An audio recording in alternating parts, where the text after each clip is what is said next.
Hi, this is the Lehigh Acres Church of Christ, and my name is Jody Davis. Would like to welcome you to our midweek Bible study for this week on video. The topic that we're going to consider today is calling on the name of the Lord. And you hear this term quite a bit, but what I want to ask is, how exactly do we call on the name of the Lord? You can find a whole lot of answers to this question by going out into the world and by going online and seeing what people have to say. You can find TV programs, televangelists, and all sorts of people that are going to give you all kinds of answers to this question. Some people say you just throw your arms up in the air and you call out for the Lord. Some will tell you to place your hand on the TV set while they're saying a prayer. And others will say that you need to say a prayer. And that's probably one of the most common things that you see associated today with calling on the name of the Lord. It's something called the sinner's prayer. Now, what I would like you to do in regards to the sinner's prayer is take that term, sinner's prayer, and I want you to get a Bible program or something and enter that in to search the text of the New Testament and see if you can even find a sinner's prayer. And I'm going to go ahead and give you a spoiler right now. You're not going to find that term anywhere in the New Testament of Christ, the holy word in which our Lord died and bled for on the cross for the remission of sins of mankind. You're not going to find it. So where do we find it? Again, if you do an internet search like this here, you can find sinner's prayer upon sinner's prayer upon sinner's prayer. And a lot of them are similar. Some of them are quite different. They all have one striking element in common, and they were written by men. Now, in some Bibles that you buy in the store, you're going to have how can I be saved? It's going to be a little section in the front of the Bible or in the back of the Bible. What must I do to be saved? Something like that. And those little sections are written by men. And that's where usually you're going to find the sinner's prayer. If it's in that Bible, it's going to be written by some man, and it's going to be glued in. It's going to be placed in as something extra, external of the Word of God. So that brings us to this point. What does the Word of God say about the sinner's prayer? We're going to go to Acts, the 2nd chapter, and we're going to go to Acts, the 22nd chapter, and we're going to find an answer to this in God's Word. First, let's go to Acts 2, and the entirety of the chapter is going to be verses 1 through 47. Now, what we find in Acts, the 2nd chapter, beginning, we find the Holy Spirit falling on the apostles. In verse 4, and they were all filled with the Holy Spirit and began to speak with other tongues as the Spirit gave them utterance. Now, in verse 6, we find that this wasn't some babbling like you might see people doing today that no one understands and sometimes is even scary. This speaking in tongues, the apostles, filled by the Holy Spirit, was something that was understood. In verse 6, and when the sound occurred, the multitude came together and were confused. And there was a very large group of people there. And they were confused because everyone heard them speak in his own language. It wasn't some strange babbling or some bizarre way of talking. It was something that everybody understood. In verse 12, we go on. So they were all amazed and perplexed, saying to one another, whatever could this mean?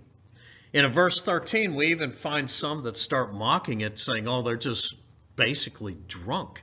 In verse 13, others mocked and said, they are full of new wine. Well, in verse 16, Peter begins giving the first gospel sermon. The first time that God's terms for mankind to come to him for salvation is going to be revealed to mankind. That salvation through the cross, the blood of our Lord and Savior on the cross, that which he died for on the cross. God's terms are going to be revealed to man. And Peter begins by explaining, but this is what was spoken by the prophet Joel. This is what was prophesied in Joel, what is happening now. This is what he's explaining to all of these people that are perplexed and everything and don't understand what's going on. And in verse 21, we read this, "And it shall come to pass that whoever calls on the name of the Lord shall be saved."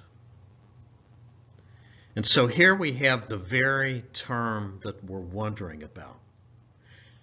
How do you call on the name of the Lord? Well, Peter continues preaching all the way through 36. And we read, "Therefore let all the house of Israel know assuredly that God has made this Jesus whom you crucified both Lord and Christ." Those that were there that thought that they were solidly in with God, that they were safe with God, many of them realized that they were apart, that they were in darkness. So, in verse 37, "Now when they heard this, they were cut to the heart. They believed with great sorrow. They understood the message and said to Peter and the rest of the apostles," Now, here it is. You remember in verse 21, Peter told them in explaining to them that this was prophesied by the prophet Joel. He said, quoting Joel, "Whoever calls on the name of the Lord shall be saved." But now we have those that have heard this entire message asking a question. And that question is, "Men and brethren, what shall we do?" You see, they needed to know what it meant to call on the name of the Lord. They wanted to know how to call on the name of the Lord. And hence, when they heard this, they were cut to the heart and said to Peter and the rest of the apostles, hence the question, "Men and brethren, what shall we do?" It needed to be explained to them. So here we have Acts, the 2nd chapter. We have verse 21 and 37. They're very key verses in us understanding what it is to call on the name of the Lord. Of course, in verse 21, Peter quoting Joel, "Whoever calls on the name of the Lord shall be saved." But then in verse 37, after the complete sermon is given, many in the multitude ask, "Men and brethren, what shall we do?" They needed to know what it meant to call on the name of the Lord.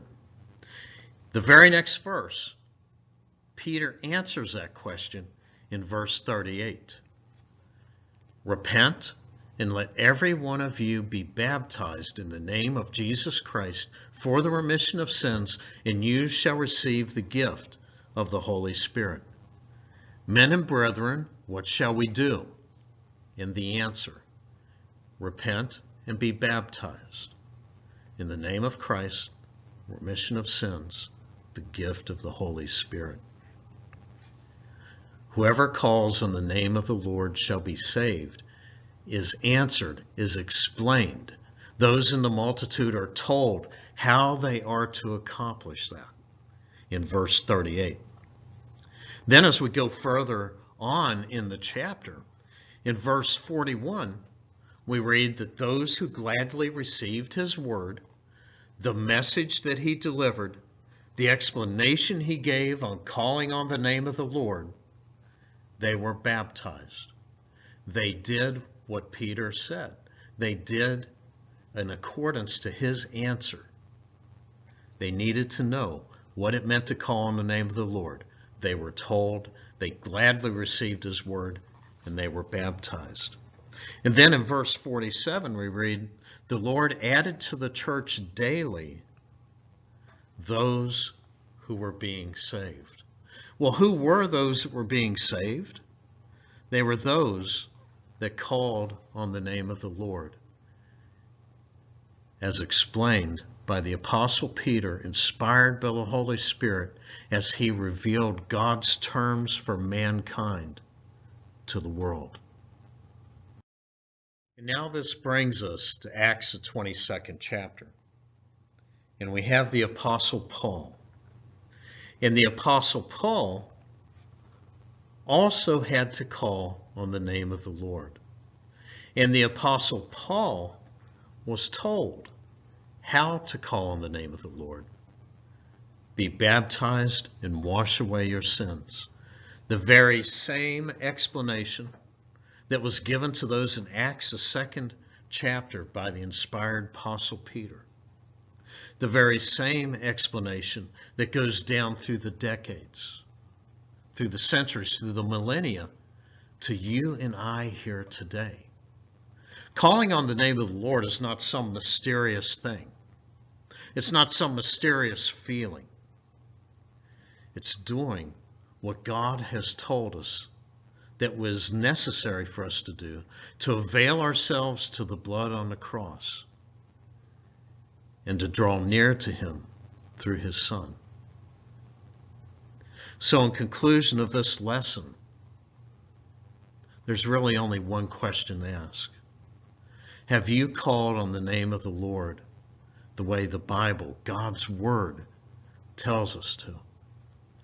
Have you been baptized, as we're told in the Great Commission in Matthew, in the name of the Father, the Son, and the Holy Spirit, and washed away your sins? Thank you very much for joining us in our midweek Bible study. We hope that this study of God's Word has been of some help, and we hope that your studies will continue in God's Word until we meet again. Let's pray. Father, thank you for everything that you've given us. Thank you, Father, for your word which you have handed down to us, which is so clear, which is so understandable, and which tells us, Father, what we need to do to draw near to you, not just for now, but for forever. We'll pray that you'll be with those who have not obeyed your gospel, Father, those who have not called on the name of the Lord as you tell us to. We pray that they may. We pray that hearts may be softened and eyes may be turned to you and your word, that people may eagerly and lovingly look to your truth and obey. Father, be with us, watch over us. In your Son's most kind and most glorious and most precious name we pray. Amen. There's a fountain free just for you and me. Let us haste, oh haste to the brink. Here's a fountain of love from the source of love, and he bids us all freely drink. Will you come to the fountain free?